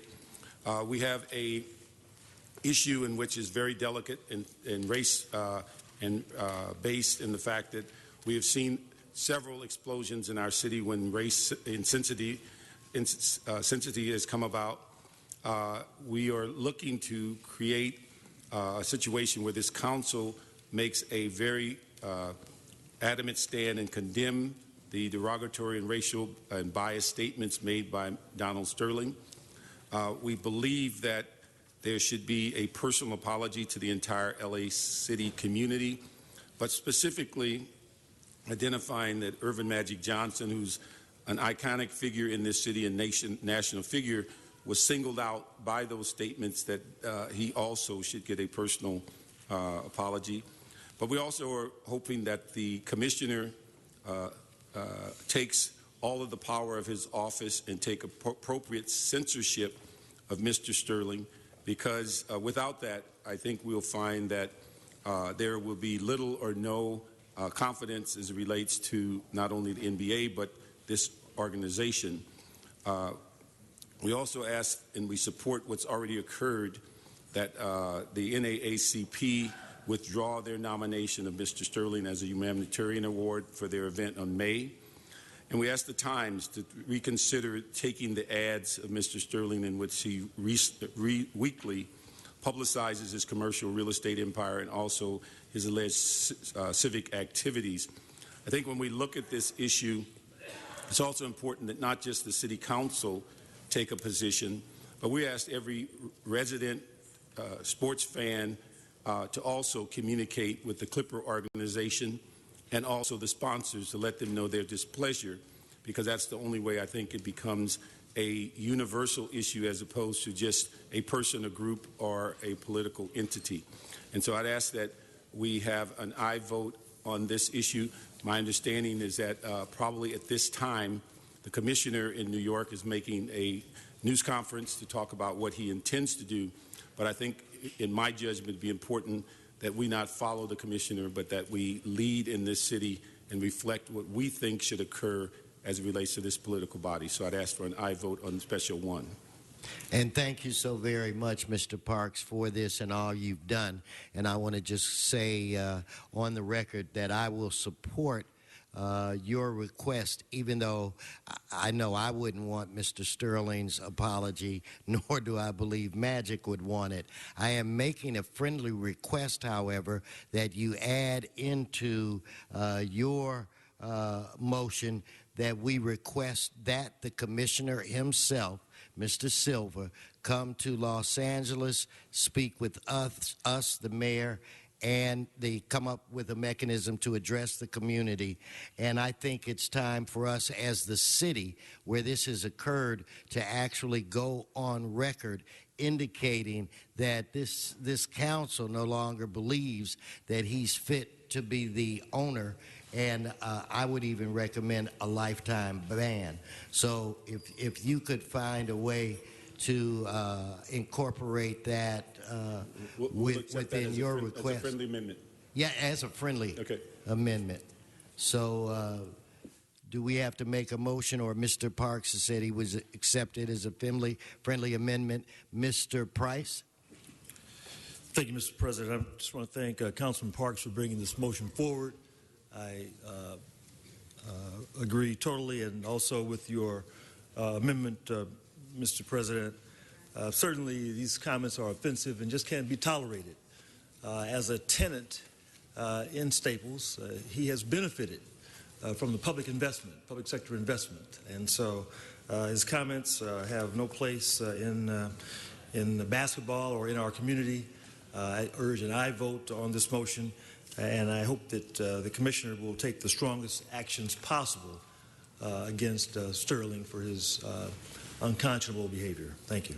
And again, thank you, Mr. Price. And one of the reasons why we've gotten the commissioner's attention so quickly is because of the pressure that we as a community have placed on him. In this situation, we cannot ease up. It is not over. And I think what Mr. Parks is doing here, and we'll hopefully join him in, is keeping that pressure going. So, Mr. Bonin, and then I want to call for the public. Thank you, Mr. President. I want to thank Mr. Parks for bringing this motion in. I rise just to say two things quickly. One, I just got a text from my staff indicating that Donald Sterling was fined $2.5 million and banned for life from the NBA. Okay. So glad to report that. The second thing I wanted to point out is, I'm not a huge sports fan, so I had to sort of catch up on the story a couple days ago. But I was listening this morning on KPCC. Mr. Sterling has had a long record of sexism and having a horrible track record making derogatory comments about women and having horrible behavior with his female employees and women in his circle. And I think it's important to note that as well, that as we rise to object to his racist comments, we also take note of his history of sexist comments as well. Thank you. Okay, Mr. Hassan. Oh, wait, I didn't see you. Gilbert, you got to push it quicker. Mr. Cedillo. Well, I know I'm not tall like Magic, but you got to see me over here. Just let me add, Mr. Parks, thank you for your leadership on this matter. I was pleased to see that Friday your response spoke for us on the council, and I was very happy to join you in this motion. My colleague just a second ago spoke about, Mitch Englander spoke about the importance of bringing light to darkness at every moment, that every comment, every speech, every slight, that we must bring light to that we heard an incredible presentation about the Holocaust and about a time period when it was very dark in our world, in our nation. And so we have to constantly be vigilant. When we say never again, we also say be ever vigilant of racism, sexism, homophobia, anti-immigrant hysteria. All these are part of the same ignorance that's pervasive at times, and it's particularly pervasive during difficult and challenging economic times. And so I'm happy to stand with the chief. I'm happy to hear this report. I hope that the players will have an opportunity to focus. It's just unfortunate. Here they are. They spend their entire lives preparing for this moment to be on the court at the championship level, the highest level in the world, and yet they have to be distracted and focused about what type of protests they're going to be engaged in, what type of comments they'll make, what choices, should they play the game or not. This is so unfair to this great group of young men who are our team representing our city in the playoffs right now. I hope that they'll be able to focus and play their game tonight. Mr. President, I thank you. We've been through many of these in the past. They're all related. An injustice to one is an injustice to all, and so I thank you for your leadership, and I applaud you, Mr. Parks, and ask for an aye vote. Thank you. Okay, and Mr. Parks, we've got a few more folk that have jumped on the queue, okay, but I do want to afford the public. But I was just going to ask, and I don't quite know how to do this, if we can make an amendment that we strongly endorse the commissioner's judgment today that he banned Donald Sterling for life and fined him $2.5 million. And we add that to the motion that we strongly endorse. I would imagine, Mr. City Attorney or Clerk, that there has to be a way that we can do that. Okay, so why don't we include that? I think we're joined by the Mayor Hawthorne. Just walked in, Mr. Chris Brown. So I do have Mr. Englander on the queue. And Mr. Englander, when you finish, if you could come see me. I want to rise and join you, join all of us together on this. And as Mr. Cedillo had mentioned, we were just talking about this. Today is also, and it happens to be, Holocaust Remembrance Week. And with that, that's what started the Holocaust, was hate speech, was racism. This is, if not the best city to live in because of the great weather, it's because of the great people and a diversified population of people. To have somebody out there, not just somebody, but somebody who has also a voice in the public, whether it's a private voice recorded message or written on the back of a napkin, should never be tolerated. We should not tolerate hate speech, period. And so I stand and support and applaud you, Mr. Parks, and the rest of the council in bringing this forward. We should do this as a city and take these kinds of positions and these kinds of issues up. It's critically important to not let these go unnoticed. So thank you. Thank you. Mitchell. Mr. Koretz. Thank you, Mr. President. Well, I was going to say some of what Mitch said, but I will say that this is the worst city in the world for this to be happening, because we are the most diverse. We pride ourselves in diversity, and then to have someone who is already known as one of the worst sports owners around, sadly, to voice such devastatingly terrible comments. This is absolutely the wrong place, and we just can't let it happen. But I also wanted to express some love for the Clippers players themselves. I mean, I'm a big Clippers fan. They always, somehow, when they put together great teams, find a way never to get too far. This is sadly the worst example of that. I know they're devastated. You saw it in their play the game after this occurred, and DeAndre Jordan was so shaken he scored 0 points in the game. I don't think that was a coincidence. This is tough for all of them, and I think we need to differentiate between Donald Sterling and his players, and to support the team as we continue to criticize, and very appropriately so, some of the worst and most inappropriate comments ever made by the owner of a sports team in the history of this country. And I'm proud that we're not letting that go, and that the league is not letting that go. They're doing absolutely the right thing. But let's give our Clippers some love at the same time, and not forget that they're in some ways the completely unintended victims of what's going on here. Thank you. Mr. Parks. Oh, no. Okay, we're good. We're going to go ahead and go into public comment on this item then. If we can have Ron Hassan, followed by Bobby Anderson. Good morning. Thank you. Thank you. First of all, I would like to thank all of you, members of the City Council, for the action that you're about to take today. It is important to the country that we live in to know that the City of Los Angeles, a sports capital, that those City Council, those people that are important to all of us, is taking a stance in terms of racism that exists. Our NAACP national organization has called for a meeting with the commissioner, and they want to discuss the influence and impact that racism has in the NBA.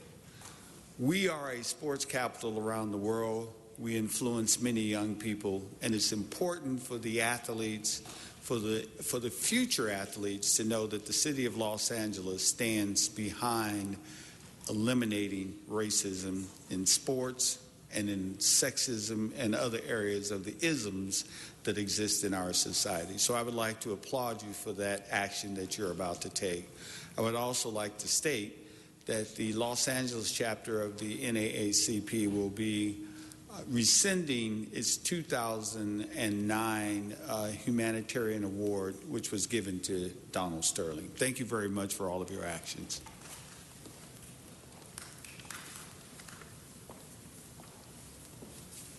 Good morning. Good morning. Thank you, City Council, for allowing us to speak on this issue. And I definitely want to thank Councilman Parks for bringing this resolution. Anytime that racism raises its ugly head, it needs to be addressed and denounced swiftly. And I think that this is the beginning of it. We know that we're in 2014, and we're still facing the same type of racism and mentalities that Don Sterling has exhibited. It's important that we denounce this. We call for, well, we hear now that he is being reprimanded and being put out of the league permanently. But moving forward, we need to be on point with these kind of situations, because I've lived a long time, and I'm not surprised at the comments, but I'm very disappointed. And I think as we go forward, we need to be aware of these types of situations and deal with them directly. And I'm glad that the NBA has dealt with him swiftly and has made some really important, taken an important position to deal with him. And hopefully we won't get the same thing, but who knows. So I thank Councilman Parks for bringing the resolution. I thank this council for, I hope you do support it 100%. Thank you. Thank you. Jasmine? Good morning. Good morning.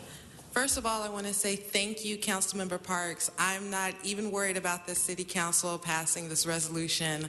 I know that you guys are going to do that. I just want to say, as an Angelino and as someone who loves Los Angeles, I always root for the home teams, that this was very hurtful, and I'm very happy and very proud that my city is speaking up not only for African Americans, but for other minorities that have also been hurt by some of the comments that Donald Sterling has made in the past.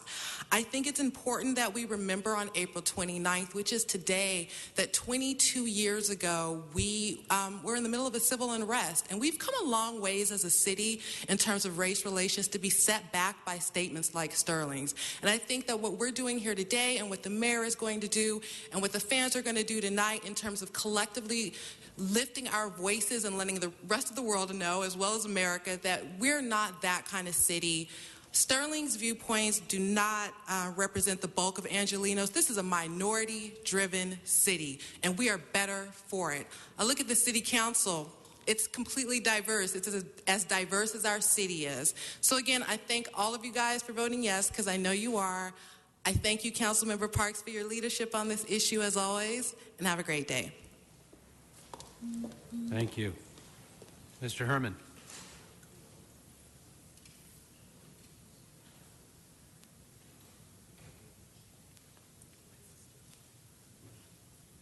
Followed by Donna. Actually, I'm going to ask if you can line up three at a time. Herman, Donna, and Michael. Residents of Los Angeles, we all know that people do heinous crimes and commit heinous bad things in this world. We could take, for example, the situation of other politicians who have failed all of you in their remarks towards women, sexual harassment. But in this case of race, a disgusting time and manner of race, when does it ever end in Los Angeles? When will we prevail against racism?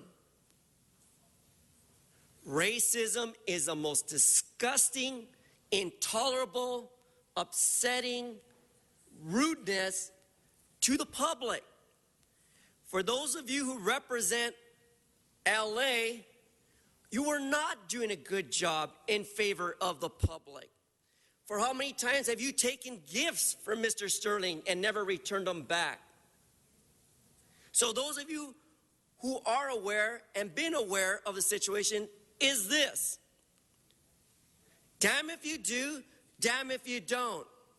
But you took gifts from him knowing that his sarcasm, his racy words are awful sayings about people. But yet, because of his influence of money, his situation of money gave him the right to rule. So now that we got the yes votes going against Mr. Sterling, I hope in time, so Batman cannot come back and say this to you: damn if you do, damn if you don't. But get shit done and don't let it take an awful, horrible, mistaken detour the way this has occurred. Shame on you for representing LA, Mr. Sterling, and shame on the council for not taking action knowing this.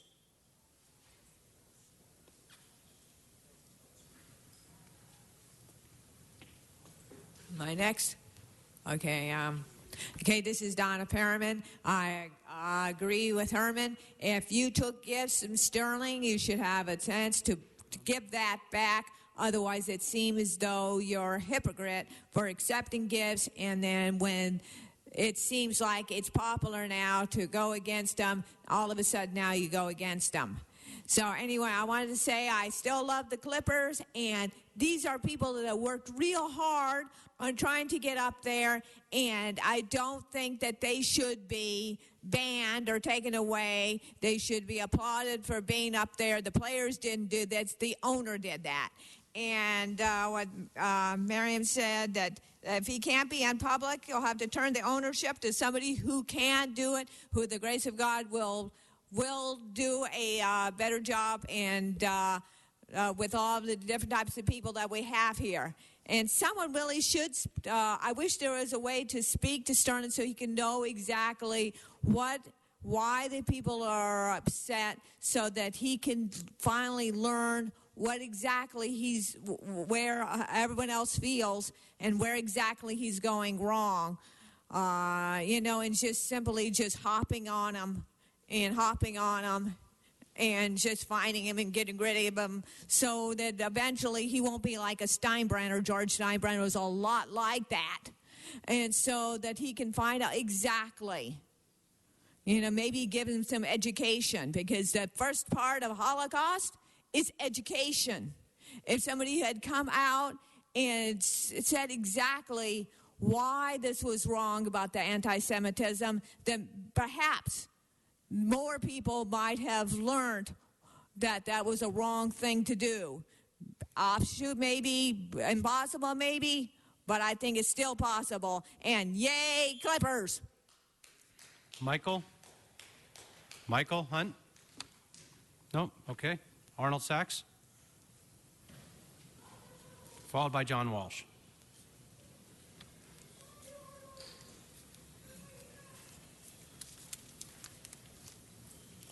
Yes, thank you. Good morning, Arnold Sachs. It's somewhat fascinating to hear some of the discussion. Of course, this guy put his foot in his mouth. But what really is fascinating is to hear some of the commentary made that Donald Sterling had a history of being sexist, that Donald Sterling had a history of being racist, that Donald Sterling had all these histories, yet it was never enough to have him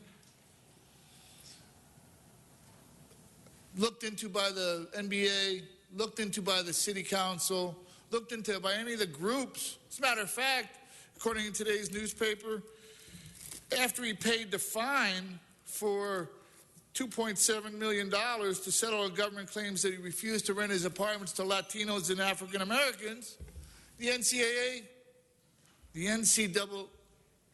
NCAACP gave him an award. So how do you justify that? Well, one word: billionaire. When you're a billionaire, you get those kinds of things kind of pushed to the sidelines.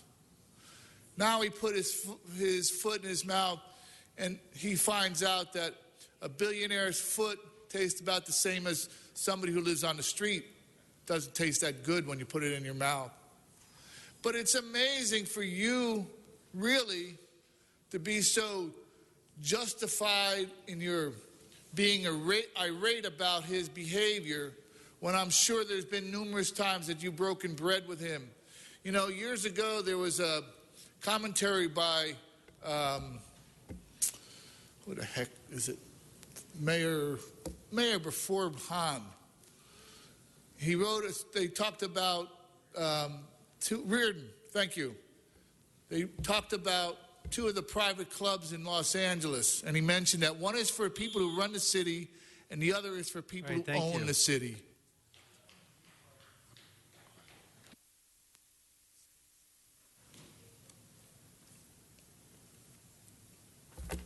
John Walsh, blogging at HollywoodHighlands.org. We support 100% the anti-racism motion with an amendment. The amendment is that we all boycott the Clippers game tonight. Ms. Kanak, who spoke to you, will be leading the boycott. It's easy to get up here and press the I button, but it's difficult, especially since several of you have previously received free tickets to the game from guess who? Donald Sterling. Sterling has been giving you free tickets, these people, for the past 15 or 20 years.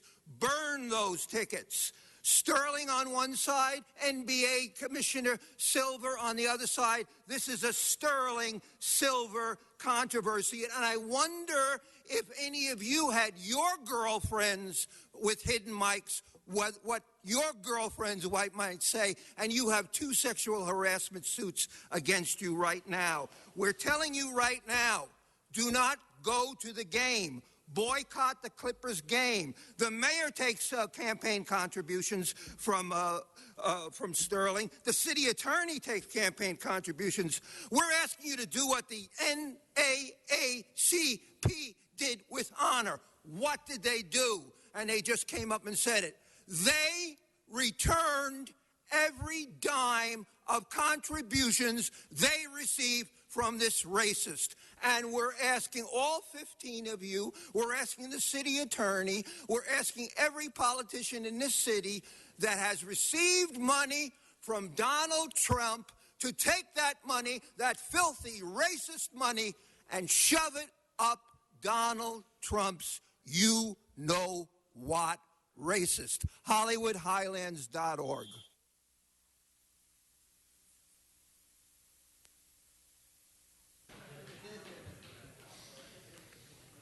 All right, we'll go ahead and open the roll, close the roll, and tabulate the vote.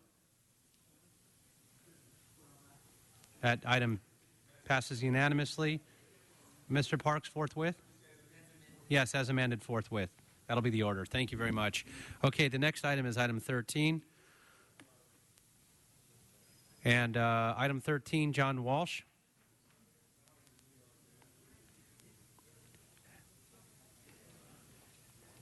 If you filled out cards after we start the item, they'll be filed that you filled the card out. John Walsh, and we've already started item 13. I don't like Donald Trump either, but he's not a racist. Number 13, this is a concern. I don't understand this. We have an enormous issue here, and this concerns modifying birth certificates to include gender-neutral parent option. This is not something you should be involved in. I don't know what this means. It means the doctor and the parents can't tell whether it's a boy or a girl from the genitals. I'm telling you, we can handle that. We don't need the city council. They can handle that. I'm worrying about someone who grows up with a gender-neutral birth certificate, and that will mark that person. That person may feel she's a girl or he's a boy, but gender neutral, you should not be determining those issues. And why this is on the agenda, why you are interested in infants' genitals when you're not interested in giving back the money from Donald Sterling, I don't know. HollywoodHighlands.org. Forget about genitals.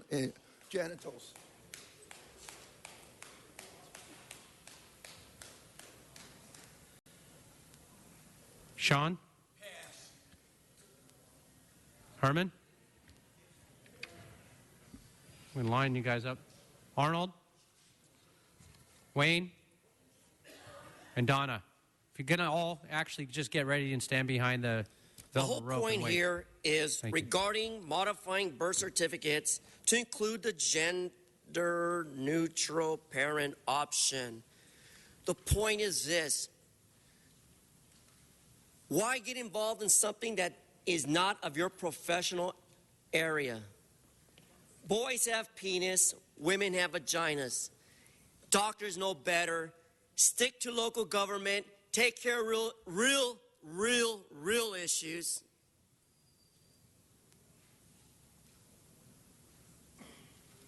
For without real issues, how will we ever know what gender a bat is? So the point in this topic and end of the story is this. If Mr. Sterling can get away with it, so will you.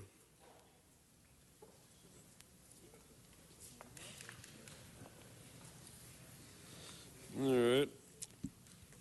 Now we're interfering again with matters that have nothing to do with the city's business. The State Department of Health issues birth certificates. The City of Los Angeles, as I understand it, doesn't. And yet, you endorse changing everything in life. There's a thing, and a lot of you went to school and you were asleep, but it's called society's ligatures. And that is, a family consists of a mother and a father.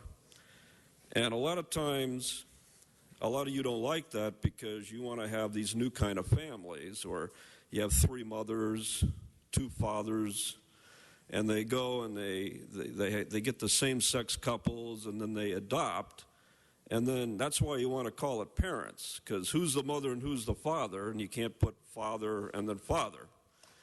But You look at what's going on with all of these pedophiles in these schools, in the clergy, and you can have all the police you want, the government you want. A child needs a mother and a father. And when there's trouble in the family, a child goes to school, a teacher does something to a kid, the best solution besides a pit bull is when the old man comes down there and says, "What'd you do to my kid?"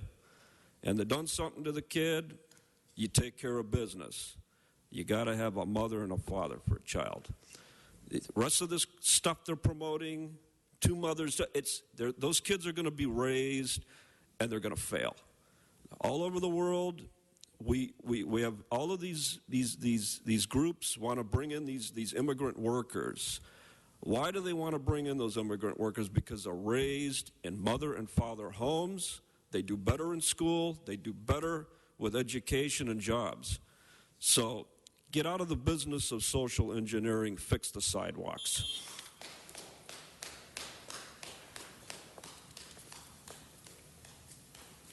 Yes, thank you again. Good morning, Arnold Sachs. Wayne brings up a good point about families that want to adopt. So let's say families want to get divorced. Who's a parent? What's the option? What's the legal term? Suppose they want to separate. What's the legal terms there? How does the judge decide between parent A and parent B? Gender, mother or father. I thought that was part, there's when you do your voting registration, they ask for your nationality, and there's a box there that says other. Why not say other? If you're not a mother, you're not a father, you're another. And for the city to waste its time on this kind of legislation, this is a correct special. Thank you. Donna? Yeah. I think it's rather silly or stupid to go after the birth certificate. I mean, it seems to me, I'm sorry to say, but if somebody's born a male, someone is born a male. And if somebody's born a female, they're born a female. You can't just simply go back and change what the person is. And two, I still do believe that the best way that a child could be raised is from a mother and a father. And I think there probably could be ways that someone can be considered a parent without having to go through a big rigmarole. If someone is raised by that person, then I suppose that person could be considered a parent. But you're going to have to really look at this very carefully on children being raised differently when it's not necessary. So when it was not the best choice for the child. So anyway, I'm against having to do the birth certificate, and I think this is we've got a lot more important things to do than trying to call somebody a parent who's who knows what they'll come up with now. The third cousin being a parent, or as you said, three fathers, 4 women, this is, it doesn't seem to be for the best of the child. Thank you. Or children. Mr. Koretz. Thank you, Mr. President. AB 1951 is a step towards ending our current outdated and archaic language on birth certificate forms. It gives every parent the dignity and respect that they deserve. We as a society should address how to respectfully acknowledge and recognize childbirths and adoptions of same-sex couples. This bill is sponsored by Equality California. It's supported by organizations like the ACLU, the LA Gay and Lesbian Center, the California Psychological Association, the Courage Campaign, and many others. It's also supported by the cities of West Hollywood, Berkeley, and San Francisco, and I would ask my colleagues to join them and to cast an aye vote. Okay, with that, we'll go ahead and open the roll, close the roll, and tabulate the vote. 12 ayes. And we've got one more item, item 11.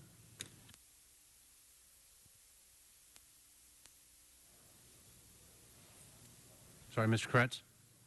I just wanted to be sure that it was clear that by passing that motion, we also adopted the CLA report. Yes, that was attached to the motion. Okay, with that, I believe, John, we've got a card for you. We're out of time, but we'll go ahead and file it. Donna? And Wayne? And a substitute motion has been circulated for item 11.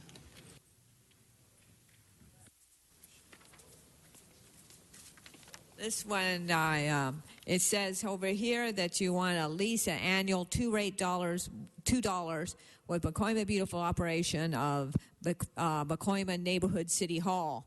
But Van Nuys City Hall is having Van Nuys Neighborhood Council is having a problem on finding a place that's affordable to them. So it seems to me that it looks to me like you're giving a place to the Pacoima for $2 a year. So it just seems to be preferring Pacoima to the other neighborhood councils. And if it's not, I suppose you can come up and tell me that it's not. So Van Nuys Neighborhood Council needs a place, and it needs to have a deal on having a place for a very good price also. So let's just not prefer Pacoima, but if this just is to make Pacoima beautiful, then that might be all right. But let's not give Pacoima anything more than any other neighborhood council. Thank you.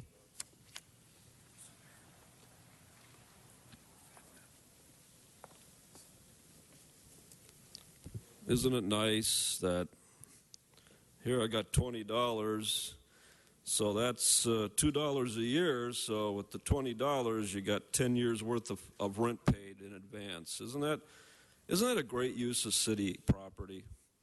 And I mean, we're just rolling in money. I mean, there's no budgets, deficits. Miguel Santana came here and told you what's going to happen in 3-4 years. You ignore it. You just keep handing out these special little deals to your little friends, $2 a year, and inside there it says they're going to operate a snack shop in there. That's commercial activity. So all the other businesses that have to pay rent, they got to get licenses, they got to pass health inspections, and then their customers pull up in the front, and then they get parking tickets on their cars for $58, $63 because they can't park. But you're going to take city space and you're going to give it to a group for $2 a year. Now, does that sound fair? See, you don't care. Because the reason you don't care is because you've got a whole 74, 75 campaign donors, and they line up that money, and every 4 years you run until you got your 12 years, your 3 terms in. This is on automatic pilot. I keep saying this. You know, it's a council that runs an automatic pilot, and it's just zooming right into a mountain to crash, and you don't see it. So one day, when it happens... Can you stick to the issue, though? This isn't specifically about the item. Yeah. Please. And one day when you see... These giveaways are going to come back to haunt you because later on, in a bankruptcy proceeding... They're going to want to know, why did you give away thousands of dollars of rent for $2 a year? And you'll have to answer that. Thank you.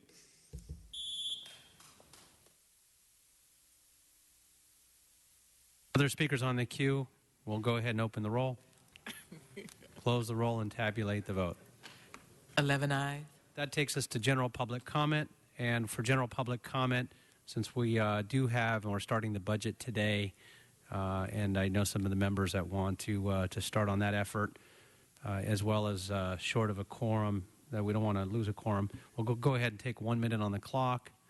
And if we can line up the speakers on this. Susan, followed by Brian, followed by Bill, Hui. And if you can line up in those 3 orders. If you're not there standing behind them, then we'll just jump to the next card. I want to make sure everybody has an opportunity that filled out a card to actually speak as well, so we can give everybody, all the members of the public, that opportunity to speak. Thank you. Good morning. Morning. My name is Susan Rocha, and I am a noise victim of Divine Savior Catholic Church at 610 Cypress Avenue, 90065. They blast their bullhorns into my home 6 times a day, every day, even though not a soul is around and there's no church functions going on. I am also a victim of this city council until you change the law, Municipal Code, Chapter 11, Article 5, Section 115.02b, which gives churches a special exemption, but not all exemption. Code does not mention temples or mosques, only churches, which is also discriminatory, but yet even churches should not be above the law. This is very unfair that they come to my home. LAPD noise enforcement team could still cite under 116 or Penal Code 415, but they refuse to cite. And I'm looking for some help. Okay. Thank you. Brian?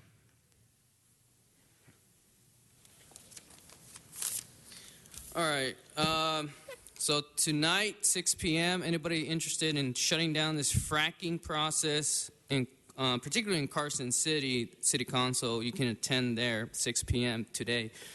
Now, I turned in this leaflet, Impeach the Fracking Bastards.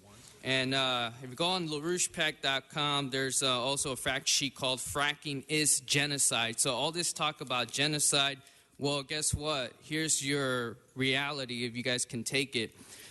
Now, the impeachment of Barack Obama, that's true. We should. That's already in process. The other end would be shutting down Wall Street. This high speculative system, which is shutting down, that's going to be your kill mode if you don't stop it with the Glass-Steagall law. So anybody interested, LaRouchePAC.com. Anybody else interested, go talk to Dr. Tom Williams.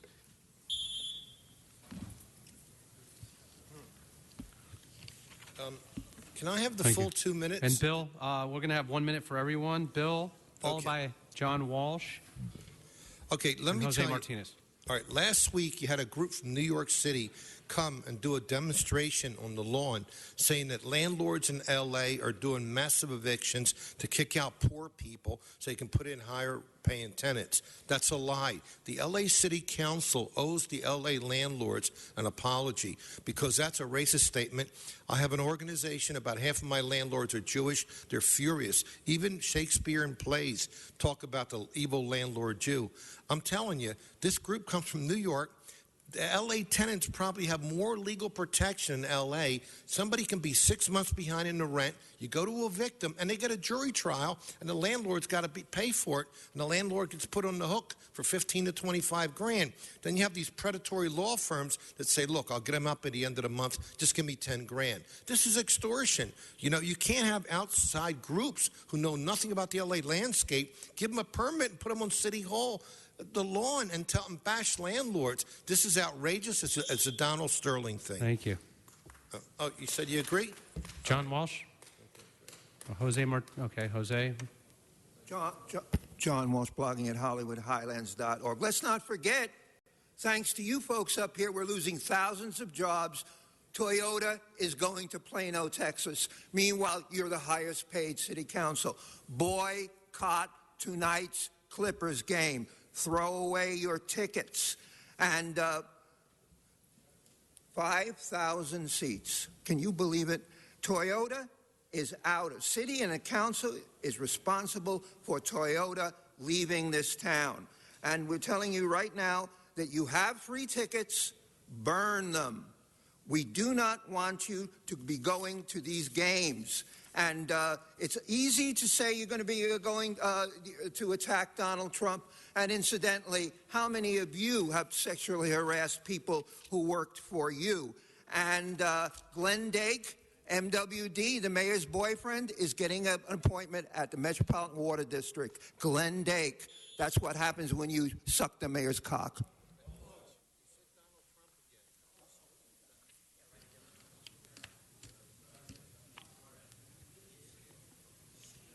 Jose, Harmon, Sean.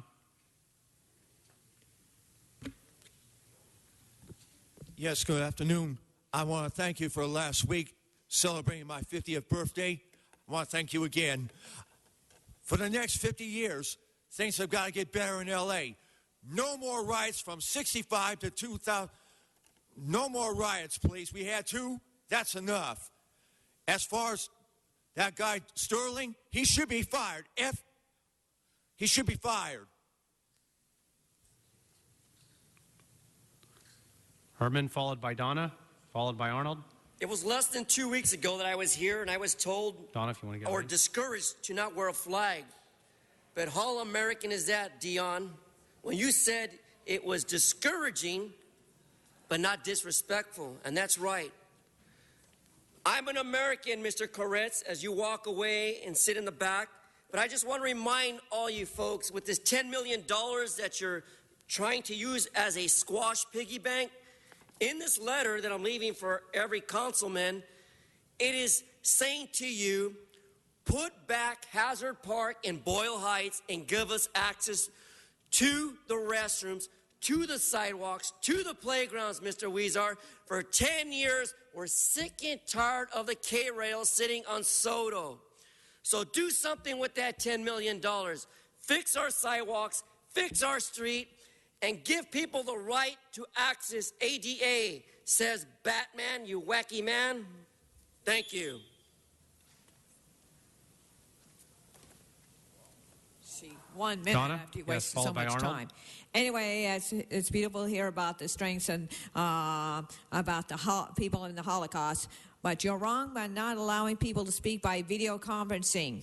Yeah, buses don't accommodate disabled. Anyway, Mary and myself wanted to tell the people, please don't buy the gun backpack. Don't use the gun buyback program. You're not getting a fair American value for your gun. Sell it to a gun store. You'll get it what it's worth. And remember, the first thing with the Holocaust, the Germans took away the guns so that people wouldn't be able to protect themselves. So we need to be able to keep that. Anyway, I want to say that politicians have your welfare in mind. That's why our sales tax is so high, and the private industry, they're triple taxing us, and all the money going to Westfield. And the prop are using money on rail projects and highway. Now it's going to rust the bus fares. Still want to tap the taxpayers while business getting tax exemption. It's not right, and it's not right to do 1 minute. Much. Michael, followed by, so Arnold, you're next. Michael, followed by Donald, followed by Sid. Yes, thank you. Good afternoon, Arnold Sachs. It was a little bit of a learning situation today, especially with the presentation regarding the chief legislative analyst and all your pats on the back and all the discussion, and to find out how important that position is involved in the budgetary process. As a matter of fact, as mentioned, budgetary process begins today. So going back a few years ago, when the city was facing the recession, what did the chief legislative analyst say? What direction did they point the city in that would allow the city council to vote for a 30% pay raise for this coalition of city workers? 5 pay raises over 6% each. What information would the city chief legislative analyst give in that situation with a recession coming up that would allow you to do that? Thank you. Michael, followed by Donald, followed by Sid. Michael's not here. Donald, not here. Sid. Sid here? Not here. I've been calling the name, so if you're... Sid. Good morning. Again, 1 minute is just a short time, Mr. Ingley, but it's an important subject matter. Just before the April 24 commemoration of the Armenian genocide, there was an Armenian group present over here with Killergies, and Mr. Krikorian made presentation. During that time, I noticed a couple of gentlemen with LADOT badges, so I made my way out there to discuss with them because regarding of the 600 St. Vincent Court. When I asked the gentleman some questions, he said that he's no longer with LADOT. But when I told him, what are you doing with the badge? He simply said that he uses it to go in and out of security. Now, This is unacceptable. Regarding who comes up here, there's an issue with badges apparently, and I kind of stumbled on it, and I asked the court photographer to make a print, which Mr. Duarte has a copy of it. And it's a very sensitive issue. Because of 1 minute, I cannot explain further more, but I would be happy to talk to you gentlemen later on. Great, thank you very much. I believe that concludes general public comment. Those are all the cards. So with that, do we have any other items? Well, I read all the names on numerous occasions. So we'll note and file whatever cards that we received, and those speakers did not come up. And do we have the next item, please, Madam Clerk? Council has motions for posting and referral. We'll go ahead and post those and refer those. Council members, are there any announcements? Seeing none, do we have any adjourning motions? I have one. So if we can have everybody please rise for an adjourning motion.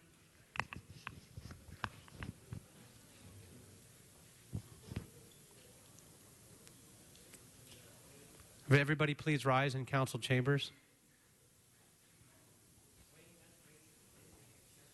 Thank you. It is with sadness today that we are adjourning in memory of Blaise Francis Marchalian, the son of our former Council District 12 intern, Richard Marchalian, who tragically passed away 1 hour after he was born on April 14, 2014. After fighting bravely for the last few months, our Blaise Francis Marchalian decided it was time to come into the world at 25 and a half weeks and was born on Holy Monday. He had the blessing of receiving the sacrament of baptism and then quickly returning to the arms of God. Even though he only lived for 1 hour, he touched the lives of so many people and will forever be in our hearts. Blaise, survived by his parents, Richard and Kate. May Blaise rest in peace. Thank you. That concludes all the adjourning motions and this council agenda. We are adjourned. Thank you.